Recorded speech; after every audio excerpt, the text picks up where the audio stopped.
But others strive for exclusivity and perfection, which tycoons pay through the nose for. These wines are known as cult wines, bought as an investment or as a trophy, and one of the most sought after is a Cabernet Sauvignon from this vineyard, the Harlan Estate, run by multimillionaire Bill Harlan, the Zeus of Napa Valley, and this is his Mount Olympus.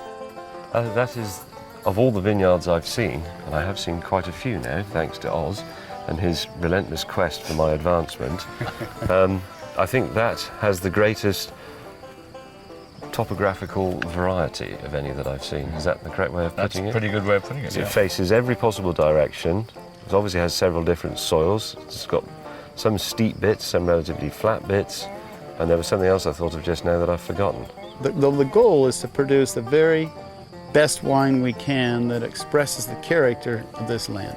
And then hopefully we'll make a wine that can be in the company of the great wines that have been around for many, many generations or centuries.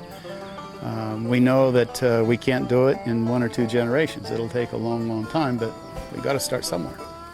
This is really land for Cabernet.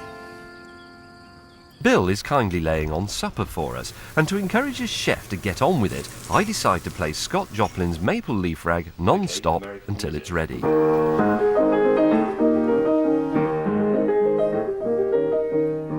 A refined touch from our classically trained harpsichordist. Although in the rarefied world of wine music matching, I'm not quite sure I'd have married Maple Leaf Rag with one of America's most celebrated Cabernets. How much is this wine? Well, we find out when Bill's business partner Don joins us for a drink. This is a duplicate of the version that sold for $400,000 What? at the wine auction 2 years ago. For how much? $400,000. $400,000. May I lift it? Sure. It's very nicely made. Wow, look at that, Oz.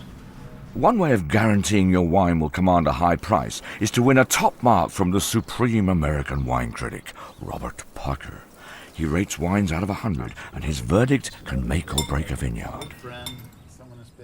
Harlan Estate has a stellar reputation, but even I'm impressed when Don revealed the score that Parker gave their wine. Both the wines you're tasting received perfect scores. Both these wines received 100 points. Correct. I've drunk quite a lot of wine, and I've never actually had 2 glasses in front of me like this, both of them with a supposedly perfect score. Not ever. Puts a lot of pressure on a guy, doesn't it? Puts a lot of pressure on me to enjoy it properly. I mean, Well, how do you enjoy a wine which you've already someone else has told you is perfect? Well, everyone's got their own opinion on these things, you know. So let's try it as the amateur. Yeah. May I? Why don't you try and score it, James? Okay, so this is a 2002. 2002.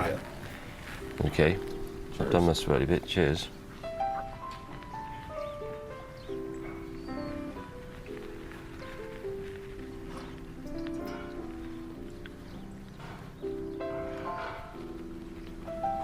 Now, what's he going to come up with?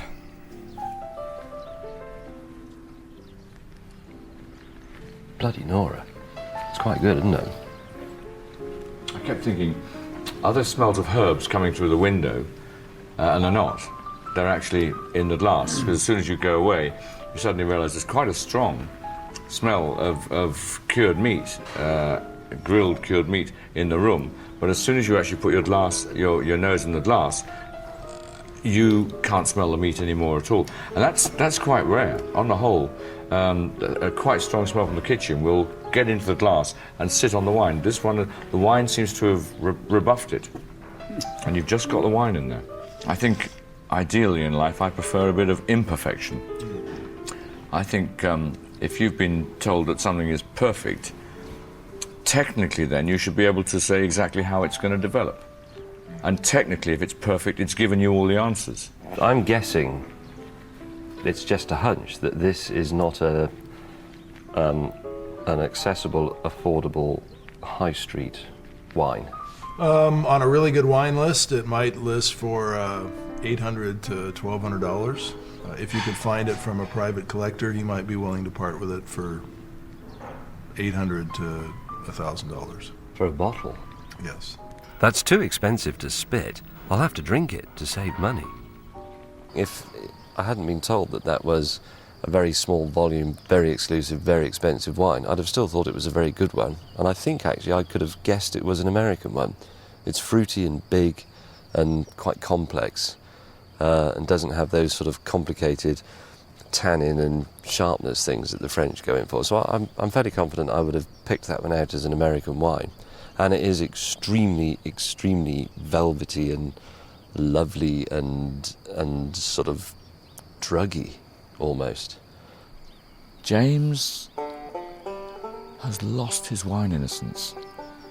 All that braggart, devil-may-care, rude, drunken enthusiasm. Where is it? We're all wine ponces at heart. It just needs to be released from within you by a few glasses of very nice, fruity, slightly woody, possibly slightly smoky Californian Cabernet or Syrah wines from a west-facing vineyard, ideally on a slope with a bit of limestone in the soil. What have I done? And with that, our Napa seduction is complete. But there's nothing like a night on the bus to bring a wine ponce back to earth. Oz might think it's just him and me hanging out this morning, but I've invited a special guest to join us.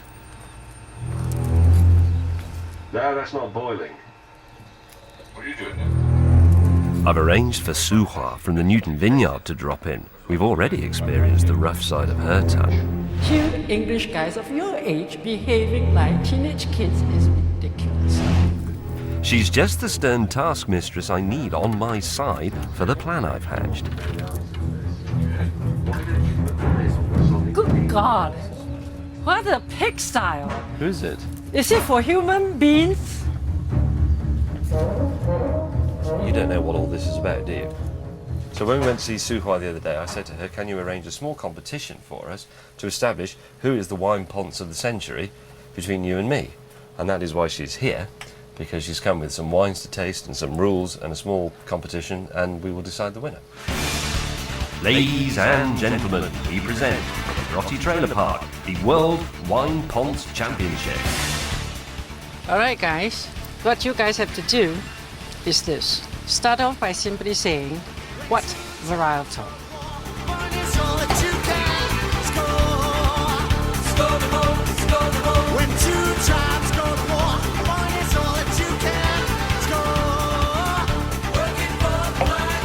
Easy.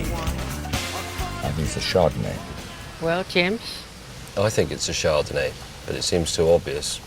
But I'm going to go for Chardonnay anyway. Okay, you're both right. Which area in California is the vineyard? Sonoma coast. Monterey. Well done, Oz. Monterey. Ah, good. Early days. The next round will be a cinch. Come up with a wine ponce description for the back label of the wine.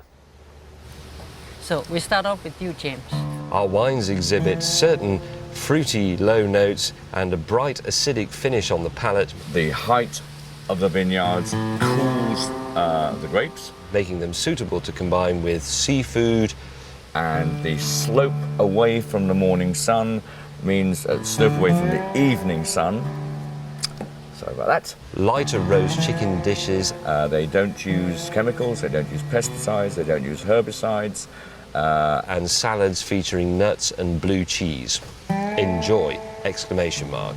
Because you have come a long way, and boring as your back label sounds, I'm going to give you a point. And so as a result of it, it's now 2-all. You are going to A have lucky fluke, James. So, to the decider. Indeed, for the World Wine Ponce Championship, we've got 1 minute to relate everything we know about Californian wine. and you start.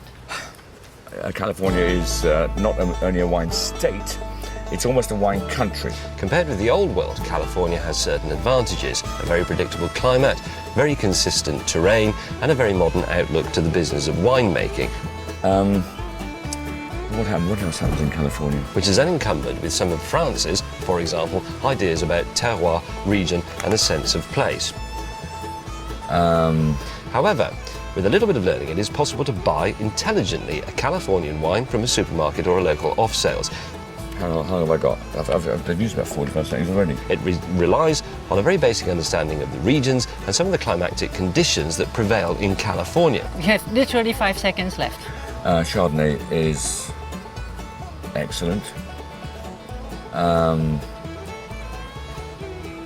Well, sadly to tell you, your time's up.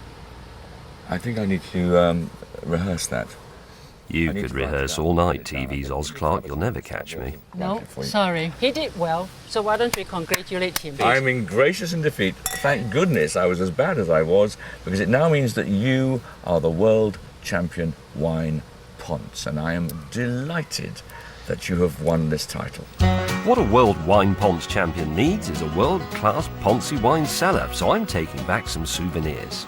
Right, what we have here is a record in wine of the whole 5-week adventure. These are the 12 wines that I think were the best, a case, if you like, which we can call James's California collection. I've paid for them all myself, I'm taking them home. From the left, they are Davy Crockett's White Riesling, I know, very tasty. This is a Pinot Noir from the Hitching Post, which is the restaurant where Oz ruined the dinner by bringing some other people. This is, what's his name? Jim No Barber Glendennis from Santa Barbara. That's his Chardonnay. This is Rootin' Tootin' Justin up in the hills. Gary Big Breakfast Eberly, the man with the lake in his back garden, his excellent Syrahs. That's a 2004, that's from Paso, Robles. This is the Frenchman, Nice Stefan. Calera is non-joshing Josh Jensen. This is $2 Chuck. It's not the most exciting wine in the world, but it only costs £1. Kent Rosenkrantz, who was the saviour of old Zinfandel vineyards. This is the original American wine, the one that survived Prohibition. Can't remember anything at all about this one, apart from that it was from Benzinger and that it must have been nice, which is why I bought it. Frog's Leap Sauvignon, the best Sauvignon Blanc we found in California. And finally, this rather unusual and frankly rather expensive at about £40 or £50, Orion. It's absolutely fabulous, and the man who makes it is an astronomer, a mystic and a nutcase. After packing up my wine collection, we've just time for a once-over of the bus, which has come out of it completely unscathed. Right, for the record, and in case this turns into some sort of insurance quarrel, we'll just have a quick review of the Winnebago and some of the things that have been done to it. There's a small scratch down here, and this panel here has got a bit of a dent in it, where it was reversed into a petrol station. I did that. It's been a good bus. It's been a good bus. And you've been a fine driver. Thank you. You were a great navigator. I arrived in California wanting to find you, the viewer, an accessible high street wine for under a tenner. By the end of the trip, I ended up spending £50 of my own money on a single bottle. I'm ashamed to say that a West Coast wine holiday with TV's Oz Clarke has turned me into a new world wine enthusiast and a shocking wine ponce. So I'm sorry, viewers, I've let you down. Yes, James, you've been an absolute disgrace. So where should we go next? What about New Zealand? Or even the British Isles? It's not a bad idea. Not just wine, beer, cider, Guinness, mead, Gin. I'm stopping that now, and this officially is the end of Oz and James's thinly disguised drinking holiday. Give us a kiss. Thank you for watching.